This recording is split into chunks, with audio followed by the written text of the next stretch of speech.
Hello and welcome back to the channel, guys. And it's now been a few weeks of actually driving Porsche around, and I just want to go through a few little bits and bobs that have come up. It's flew through its MOT, no advisories at all.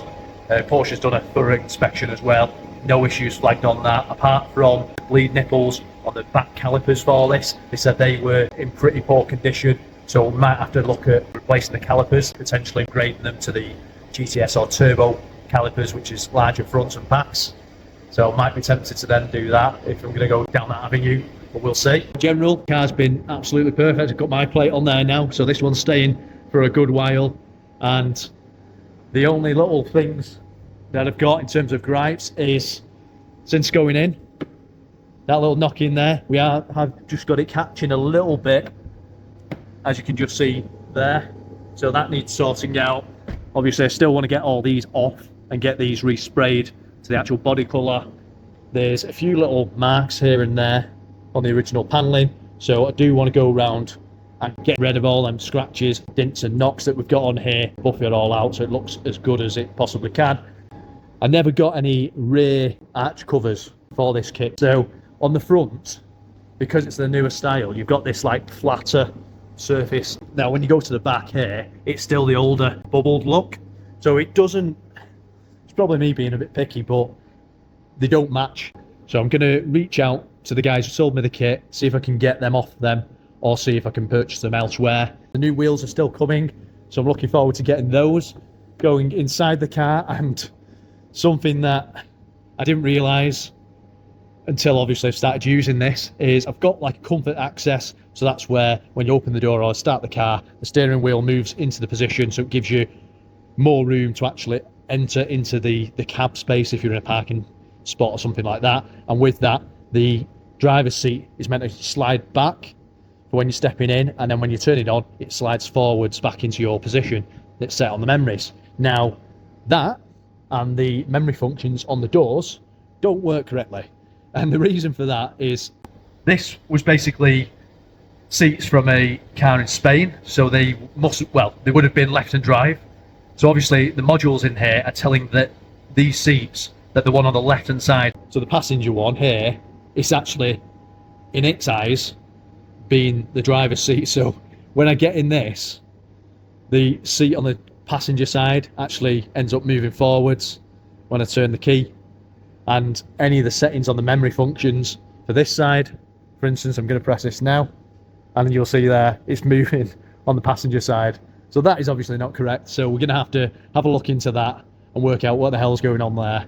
I have also ordered some new covers for these because, as I've said, we've got the rips in these.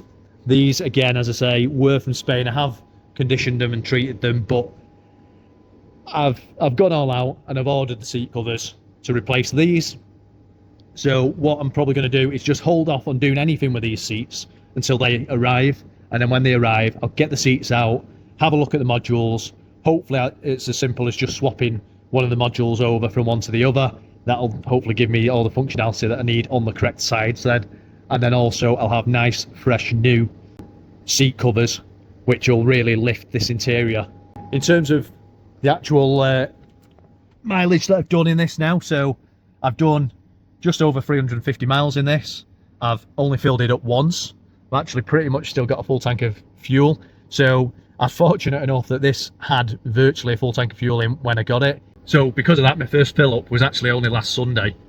And I've actually noticed as well, I'm fortunate enough at my workplace, I'm able to charge the vehicle, and I'm still getting, bearing in mind this is winter, about 10 miles of electric range with that.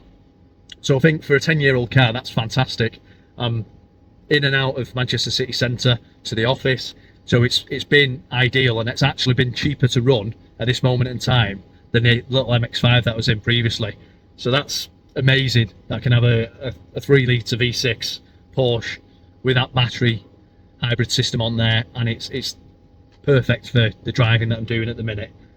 The tax going on to that as well was literally 20 quid for the year, so that was fantastic. Now the downfall was the insurance, so I've gone from paying something like £700 or £800 for the MX-5. This is to have it as business use because I need to use it for my actual job as well.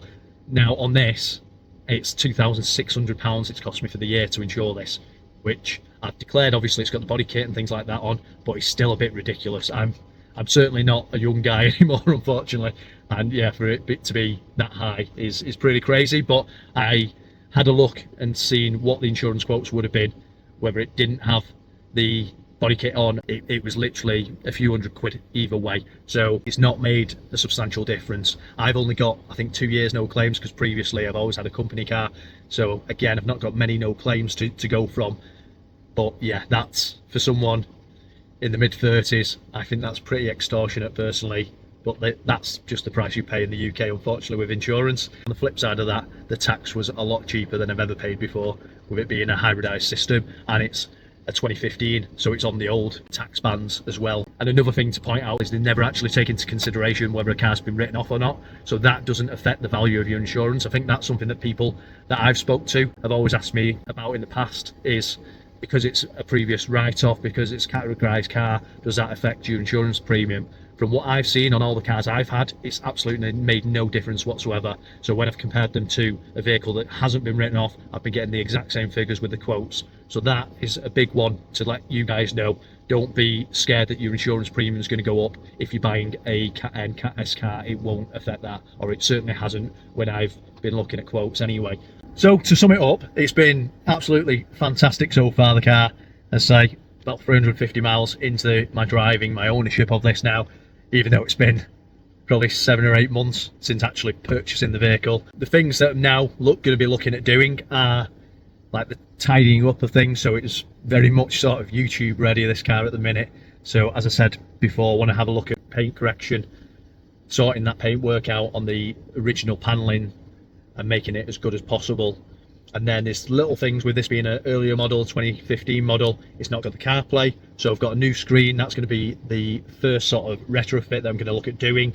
And because I'm going to be pulling out this section, I'm also going to tie that in with doing my chrono clock, so it'll have that on as well, which is going to look a lot more premium in here and give it a bit of a facelift as well on the interior side, make it a little bit more modern, because this screen is obviously the older screen setup. The new one's going to be essentially a lot wider. I'll show you guys as I'm going through it anyway. One thing I have noticed on this is when I've been using the radio system, for some reason the radio signal is really weak. Now I don't know whether that's something to do with that antenna that we had at the front, whether there's something just blocking the signal slightly. That's something I'll have to have a look on the Porsche forums at and see whether it's a common issue with this car, or whether it's something that maybe the kit being fitted has altered or interfered with. Once I've got the CarPlay system in there, that's not really going to bother me, because I don't typically listen to the radio. What I'll normally have on is either a podcast or my own music. So again, this retrofit of the CarPlay is going to basically wipe that out anyway. So what we're going to do is look at doing that install in the next video, which I'll be uploading this Thursday, so watch out for that video. I've got loads more I want to actually do to this Cayenne, so there's loads more content I'm going to be putting out regarding sort of retrofits, mods, things like that. But if there is anything specific or anything that you think would be a good idea for this car, then drop me a comment below.